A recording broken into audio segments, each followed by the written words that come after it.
उपस्थिती उपस्थित आपल्या राज्याचे मुख्यमंत्री आदरणीय श्री देवेंद्रजी फडणवीस साहेब, उपमुख्यमंत्री श्री एकनाथजी शिंदे साहेब,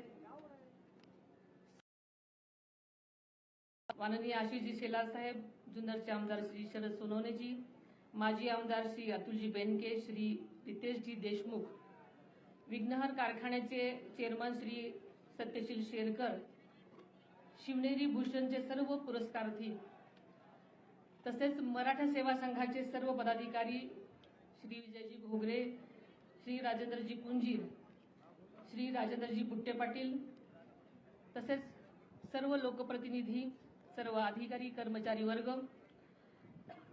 सर्व शिवभक्त, शौर्यविषयक खेळ सादर करणारे सर्व विद्यार्थी, बालकलाकार,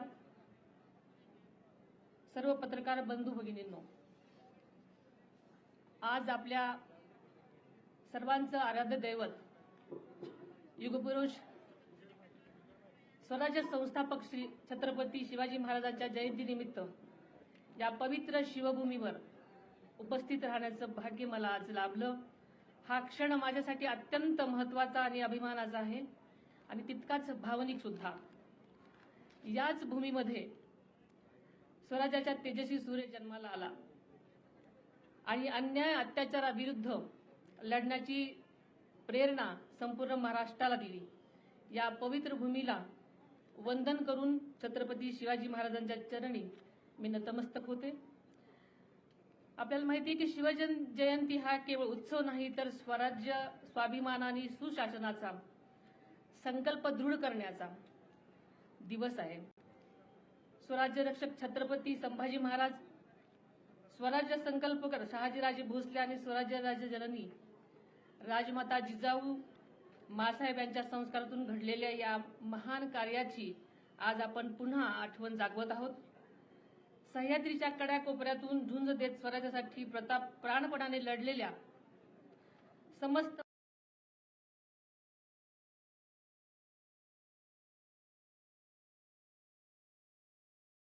कष्टकरी शिवाजी महाराज असं साकडं आई शिवाजी देवीच्या चरणी घालते।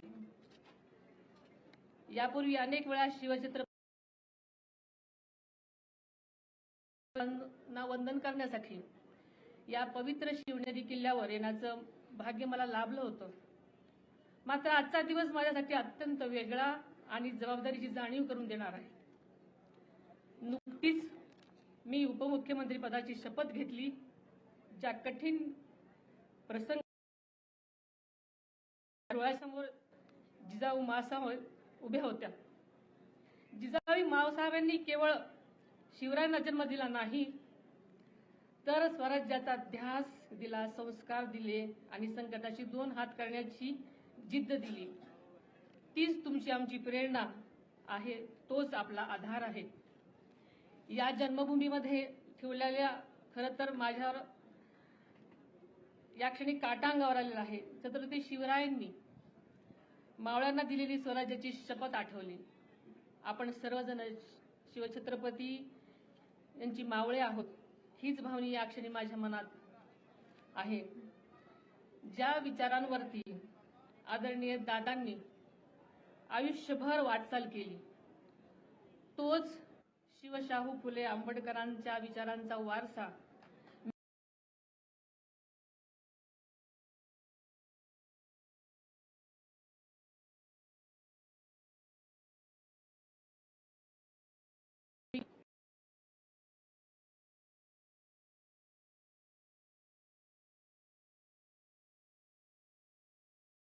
शिवनेरी किल्ला ही शिवभूमी त्यांच्यासाठी केवळ ऐतिहासिकच स्थळ नव्हतं, तर ते त्यांच्या विचाराचं आणि कार्याचं प्रेरणास्थान होतं। आज ज्या ठिकाणी उभी राहून मी भाषण करते, याच ठिकाणी आदरणीय दादांनी अनेक वेळा छत्रपती शिवाजी महाराजांना वंदन केलेलं आपण सगळ्यांनी पाहिलेलं आहे। स्वराज्याचा संदेश जनतेपर्यंत पोहोचवलेला आहे। या कार्यक्रमाचे संयोजक आणि आदरणीय दादा यांच्या मधला स्नेहाचा धागा अत्यंत अतूट आणि जिव्हाळ्याचा होता, हे आपल्या सगळ्यांना माहिती आहे।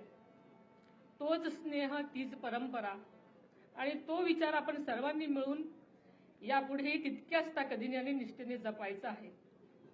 आदरणीय दादांना या पवित्र शिवनेरी किल्ल्याविषयी केवळ जिव्हाळाच नव्हता, तर या शिव जन्मभूमीचे सौंदर्य वाढावं, तिचा ऐतिहासिक वारसा जपला जावा आणि भावी पिढ्यांना अभिमानाने दाखवता यावा, यासाठी त्याने सातत्याने आटोकाट प्रयत्न केलेले आपल्या सर्वांच्या समोर आहेत.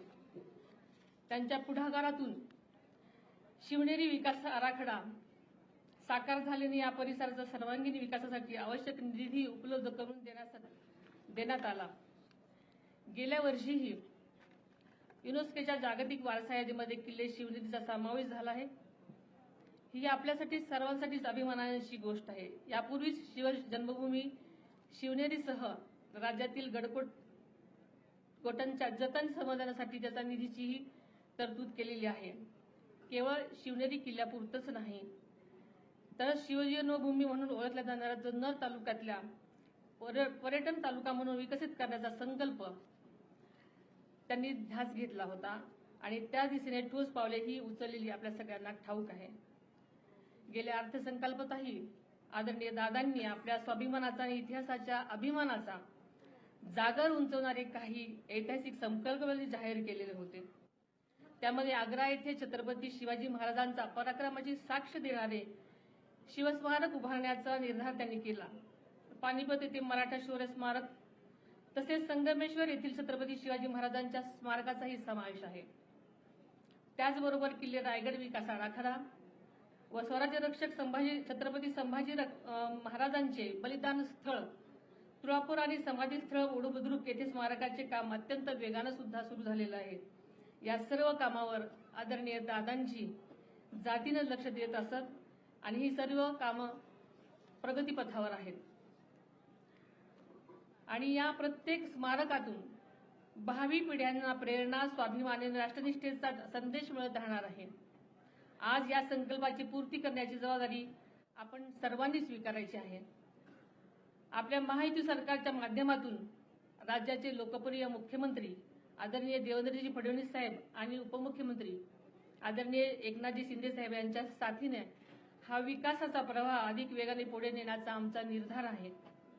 छत्रपती शिवाजी महाराजांनी स्वराज्यातील प्रत्येक घटकाची काळजी घेण्याची शिकवण आपल्याला सर्वांना दिलेली आहे. महाराजांच्या त्याच विचारांवरती महायुती सरकार सुद्धा राज्याच्या प्रत्येक घटकांची काळजी घेत पुढे वाटचाल करत आहे. याचा आपल्या सर्वच शिवभक्तांना अभिमान आहे. महायुती सरकार छत्रपती शिवाजी महाराजांच्या रयतेच्या या संकल्पनेवर काम करत आहे. यापुढे सुद्धा महाराष्ट्राच्या सर्वांगीण विकासासाठी महायुती सरकार कटिबद्ध असेल असा मला या निमित्तानं विश्वास व्यक्त करावासा वाटतो. शिवछत्रपतीच्या स्वप्नातील सुजलाम सुफलाम न्याय आणि समृद्ध स्वराज्य घडवण्यासाठी महायुती सरकार कटिबद्ध आहे आणि त्यासाठी या कार्यासाठी आम्ही सर्व सातत्याने प्रयत्नशील राहू हा विश्वास मी आपल्या सर्वांना या शिवजन्मभूमीच्या साक्षीने व्यक्त करते.